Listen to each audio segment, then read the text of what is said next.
ఇవాళ జనవరి 3వ తారీఖు అంటే భారతదేశ వ్యాప్తంగా ఉన్నటువంటి మన ఆడబిడ్డలకు పండగ దినం, సావిత్రిబాయి పూలే గారి జన్మదినం. మరి సావిత్రిబాయి పూలే గారి 194వ జయంతి సందర్భంగా అందరికీ కూడా హృదయపూర్వకంగా నా శుభాకాంక్షలు తెలియజేసుకుంటా ఉన్నాను. మరి సావిత్రిబాయి పూలే అంటే ఆమె మామూలు బిడ్డ కాదు, ఒక పులి బిడ్డ. భారతదేశ వ్యాప్తంగా ఉన్నటువంటి ఆడబిడ్డలందరూ ఇవాళ చదువుకుంటున్నారంటే రోజు పొద్దున్న లేస్తే ఆమెకు దండం పెట్టుకోవాల్సినటువంటి పరిస్థితి. మరి సావిత్రిబాయి పూలే గారు తన జీవిత ప్రస్థానం మొదలు పెట్టినప్పుడు ఆమె కూడా చదువుకోలేదు, కానీ ఒక మహనీయుడిని ఆమె పెళ్లి చేసుకున్నది. బాపు జ్యోతిబా పూలే గారు పెళ్లి చేసుకున్న తర్వాత తన భార్య చదువుకోవాలని దగ్గరుండి భార్యను చదివించిన తర్వాత సావిత్రిబాయి పూలే గారు అనేక మంది ఆడబిడ్డలకు తను స్వయంగా చదువు చెప్పింది. ఎంతో మందికి చదువు నేర్పినటువంటి వ్యక్తి సావిత్రిబాయి పూలే గారు. మరి ఆ ఇద్దరు పుణ్య దంపతులు ఉద్యమంలోనే కాదు అన్నిట్లో కూడా జీవిత పర్యంతం కలిసి కష్టపడ్డారు. మొత్తం సమాజ ఉద్ధరణ చేయాలంటే విద్యా వికాసం కావాలని చెప్పి వారిద్దరు విద్య కోసం ప్రయత్నం చేశారు. చాలా అవమానాలు చేసిండ్రు. పాపం ఆమె బజార్లో నడిచిపోతుంటే రాళ్లతో కొట్టిండ్రు. ఒకప్పుడు మీద పేడ నీళ్లు చల్లినటువంటి పరిస్థితి ఉండే. అయినా సరే మొక్కువని ధైర్యంతో మరి సమాజ వికాసమే నాకు కావాలని ముందుండి పోరాటం చేసినటువంటి మహనీయురాలు సావిత్రిబాయి పూలే. వారి జయంతిని ఇంత పెద్ద ఎత్తున మనం సెలబ్రేట్ చేసుకోవడం అన్నది నిజంగా తెలంగాణ బీసీ బిడ్డలది, తెలంగాణ బిడ్డలందరూ కూడా జన్మ ధన్యమైనట్టుగా నాకు అనిపిస్తా ఉన్నది. అదేవిధంగా మరి మనం సావిత్రిబాయి పూలే గారి జన్మదినం సందర్భంగా ఇంతమందిని కలిసినాం. ఆవిడ ఉద్యమ స్ఫూర్తిని మనం ముందుకు తీసుకెళ్లాల్సినటువంటి అవసరం ఉన్నది. మరి ఇవాళ ఉద్యమం దేనికోసం చేయాలి ఒక్కసారి మనం ఆలోచన చేసుకోవాలి. చరిత్ర తెలుసుకున్నోడే భవిష్యత్తు నిర్మాణం చేస్తారని చెప్తారు. మరి 75 ఏళ్ళు అవుతుంది భారతదేశానికి స్వాతంత్రం వచ్చి. మరి ఇక్కడ ఇంతమంది బీసీ బిడ్డలు ఉన్నాం. ఈ 75 ఏళ్ల స్వతంత్ర భారతదేశంలో మనకి ఏం జరిగిందన్నది ఒకసారి ఆలోచన చేసుకోవాలి. నిజానికి చాలా మంది గొప్ప గొప్ప మాటలు చెప్తారు. కులం లేదు, కులరహిత సమాజం నిర్మిస్తామని చెప్తారు. కానీ అది వాస్తవమా? భారతదేశంలో కులం ఉన్నది, అది వాస్తవం. ప్రతి ఒక్కరం కులాల ఆధారంగానే బతుకుతా ఉన్నాం, అది కూడా వాస్తవం, కాదనలేనటువంటి వాస్తవం.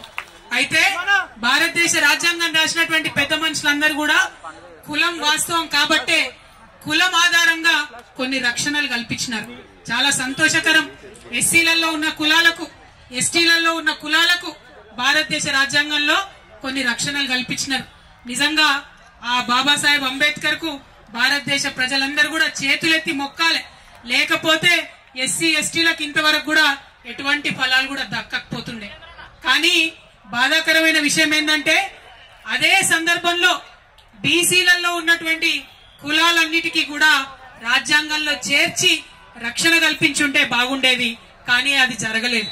మరి అది జరిగుంటే ఇవాళ నేను బలంగా చెప్తా ఉన్నా, మన బీసీల సంఖ్యాబలంతో నేను చెప్తా ఉన్నా, ఆనాడే రాజ్యాంగంలో బీసీలకు రక్షణ దొరికి ఉంటే ఇవాళ భారతదేశం అభివృద్ధిలో అమెరికాను దాటేసి ఉండేది అనేటటువంటి విషయాన్ని మనం ఈ సందర్భంగా చెప్పుకోవాల్సినటువంటి అవసరం ఉంది. కానీ జరగలేదు. జరగకపోగా తర్వాత ఉన్నటువంటి ప్రభుత్వాలు ఎంతో మంది ఉద్యమాలు చేస్తే 1953లో నెహ్రూ గారు ఆనాడు ప్రధానమంత్రి ఉన్నప్పుడు మొట్టమొదటిసారి బీసీల మీద అధ్యయనం చేయడానికి కాకా కాలేల్కర్ కమిషన్ అని చెప్పి వేయడం జరిగింది. పాపం ఆయన పెద్ద మనిషి, మంచిగా చదివిండు, పరిస్థితులు అధ్యయనం చేసిండు, భారతదేశం అంతా తిరిగిండు, 2 ఏళ్లలో రిపోర్ట్ ఇచ్చిండు.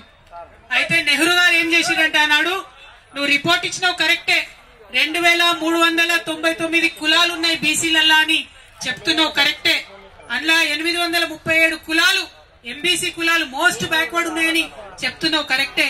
కానీ దీనికి ప్రాతిపదిక ఏంటిది అని ఒక ప్రైమ్ మినిస్టర్ స్థాయిలో ఆ రోజు ఆయన చెప్పి, ప్రైమ్ మినిస్టర్ నెహ్రూ గారు ఆ యొక్క రిపోర్ట్ ని ఆనాడు రిజెక్ట్ చేసిండ్రు.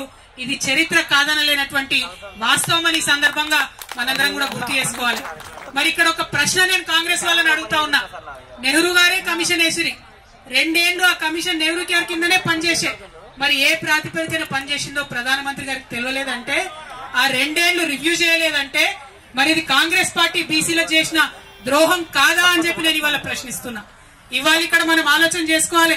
1955లో ఆ రిపోర్ట్ రిజెక్ట్ చేస్తే మళ్ళా 24 ఏళ్లు ఎవ్వరు కూడా బీసీల గురించి మాట్లాడలే. ఎక్కడ కూడా బీసీలకు ప్రభుత్వం కేంద్ర స్థాయిలో ఏమీ కూడా చేయలే. అప్పుడేం జరిగింది? కాంగ్రెస్ ఏతర ప్రభుత్వం వచ్చింది. జనతా పార్టీ మొరార్జీ దేశాయ్ గారు ప్రైమ్ మినిస్టర్ అయిన తర్వాత 1979లో బీపీ మండల్ కమిషన్ వేసిరు. కాంగ్రెస్ వాళ్ళు వేయలే మండల్ కమిషన్, వేసింది మొరార్జీ దేశాయ్ జనతా పార్టీలో. ఆయన పెద్ద మనిషి, బాగా స్టడీ చేసిండు. చాలా అన్యాయం జరుగుతుంది, 70% విద్యా ఉద్యోగాలలో మరి వాటా ఇయ్యాలని చెప్పి సంవత్సర కాలం లోపలనే రిపోర్ట్ ఇచ్చిండు. కానీ అంతలోపు ఏమైంది? జనతా పార్టీ పోయింది, ఇందిరమ్మ రాజ్యం వచ్చింది. ఇందిరమ్మ రాజ్యంలో ఏం జరిగింది? గొప్పగా చెప్తున్నారు ఇవాళ.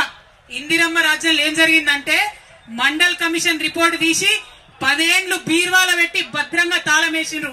తప్పితే ఇందిరమ్మ రాజ్యంలో బీసీలకు న్యాయం జరగలే. ఇవాళ నేను అడుగుతా ఉన్న కాంగ్రెస్ పార్టీని, కాదంటారా ఈ వాస్తవాన్ని?